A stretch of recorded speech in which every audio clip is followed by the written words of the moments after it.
There is a saying in the woodshop. It is as old as the sawdust on the floor. Measure twice, cut once. We all know it. We all trust it. It feels like a warm blanket on a cold day. It promises safety. It promises precision. The rule tells you that if you are careful, if you are patient, you will not make a mistake. It is a simple creed for a craft that can be very complex. This rule is passed down from seasoned masters to wide-eyed apprentices. It is the first lesson, the golden rule. It makes you feel like a professional, even when you are just starting out. You grab your tape measure, you check your numbers, and you feel secure. This rule builds a foundation of confidence. Wood is not cheap. Your time is valuable. Making a wrong cut can be a costly error, both in materials and in spirit. So, we follow the rule. We measure once, carefully. We pull the tape taut and squint at the little black lines. We might even whisper the number to ourselves. Then, we do it all over again. The second measurement is our confirmation. It is our insurance policy. If the numbers match, we breathe a sigh of relief. The wood is ready. The saw is ready. Our mind is at ease. This process feels methodical, almost scientific. It is a ritual that protects us from our own haste and carelessness. Before I ever picked up a chisel, I heard these words. They were spoken with a certain gravity, a seriousness that stuck with me. The idea is simple. Be deliberate. Do not rush. Think before you act. And for the most part, this advice is solid gold. It has saved me from countless blunders. It has prevented me from turning beautiful planks of oak into expensive kindling. Following this rule feels like honoring the craft itself. It is a sign of respect for the material and for the tools. It is a promise to yourself that you will do the job right, with patience and with care. It is the mantra of the careful woodworker. But here is the thing about rules, even the good ones. Sometimes, they can give you a false sense of security. They can make you so focused on the rule itself that you forget to look at the bigger picture. You can become so wrapped up in the act of measuring twice that you fail to see what is really happening with the wood. It can feel like a shield that protects you from all mistakes, but a shield can also block your view. You might be so proud of your careful measuring that you stop thinking critically.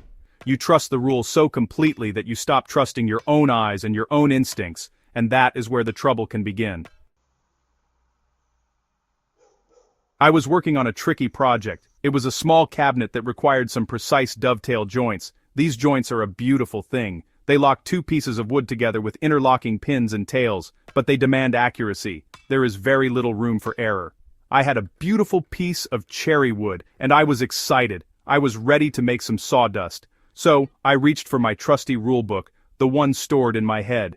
Measure twice, cut once, I told myself. I laid out the tails on the first board. I marked them carefully with a sharp pencil and a marking gauge. I measured the spacing, then I measured it again. Everything looked perfect. With my measurements confirmed, I felt a surge of confidence. The numbers were the same both times. The rule had been followed. The universe was in alignment. I took the board to my bandsaw and began to cut the tails. The blade hummed along, following my pencil lines with care. I was focused.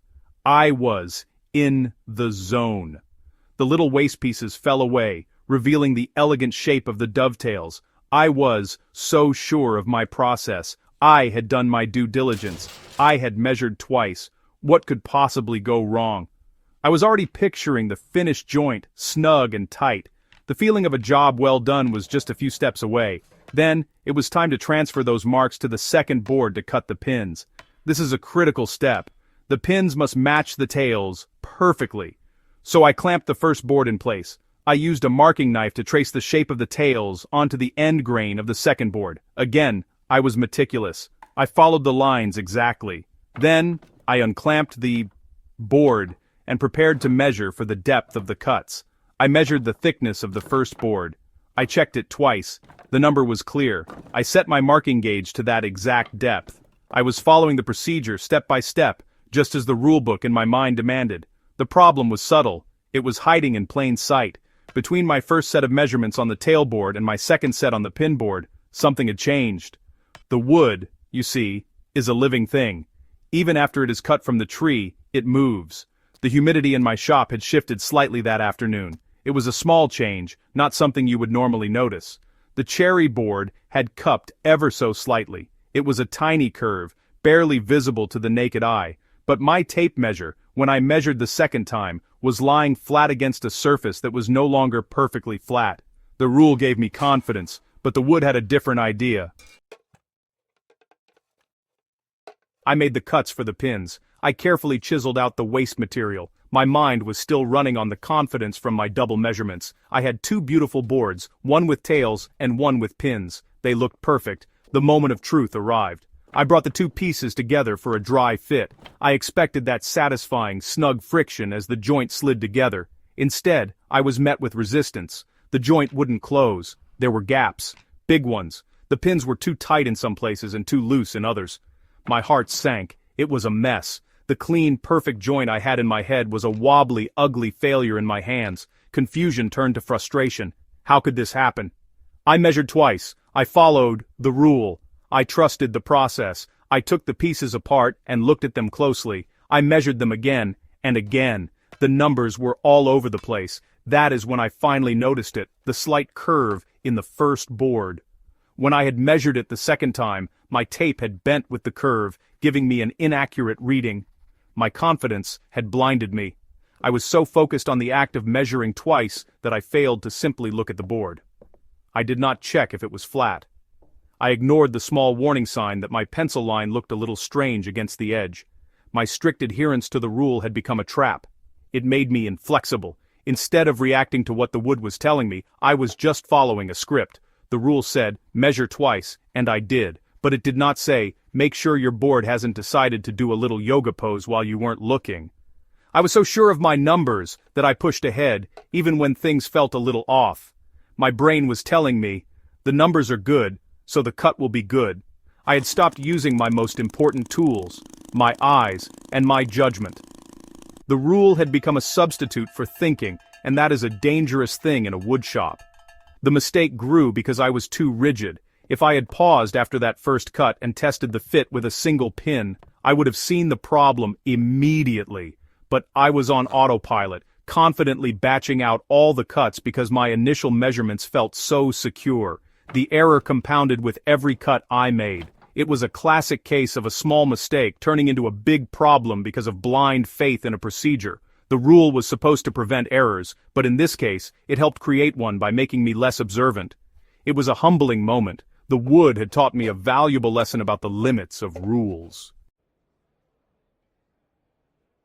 Recovering the project was not easy. There was no simple fix. I could not just add wood back on. I had to step back and rethink my approach. I ended up having to trim the pins and tails, making the joint a little looser than I wanted. I used a combination of wood glue and sawdust to fill the gaps.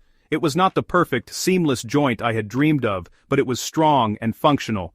More importantly, it became a permanent reminder that rules are guides, not chains. The repair was a scar that told a story. It taught me to look beyond the numbers and to pay attention to the material itself. This experience changed how I work. I still believe in measure twice, cut once. It is a good starting point. But I have added a new step to the process, iterative checking. Now I cut one part of a joint and test it immediately. I bring the actual pieces together as I work. Instead of relying only on abstract numbers on a tape measure, I rely on the physical reality of how the pieces fit. This method of checking and adjusting as you go is more flexible. It allows you to catch small errors before they become big problems. It is a conversation with the wood, not a command shouted at it. My advice to any woodworker, new or old, is this: learn the rules, understand why they exist. They are built on generations of experience, but do not let them turn off your brain. Use your senses. Look at the wood. Feel its surface. Does it feel flat? Does the grain look straight? If something feels wrong, pause. Even if your measurements say it is right, trust that little voice in your head. Your judgment is a powerful tool. Do not be afraid to adapt your plan. Sometimes the best move is to deviate from the rulebook and respond to the unique challenges of the piece of wood in front of you. In the end, we learn the most from our mistakes. That wobbly dovetail taught me more than a dozen perfect ones ever could. It taught me about humility, observation, and flexibility. So, I invite you to embrace your own mistakes. Do not hide them, share them. What is a rule you followed that led you down the wrong path? What did the wood teach you when you were not paying attention? Our workshops are not just places for making things, they are places for learning, and sometimes, the best teacher is a piece of wood that refuses to do what it is told.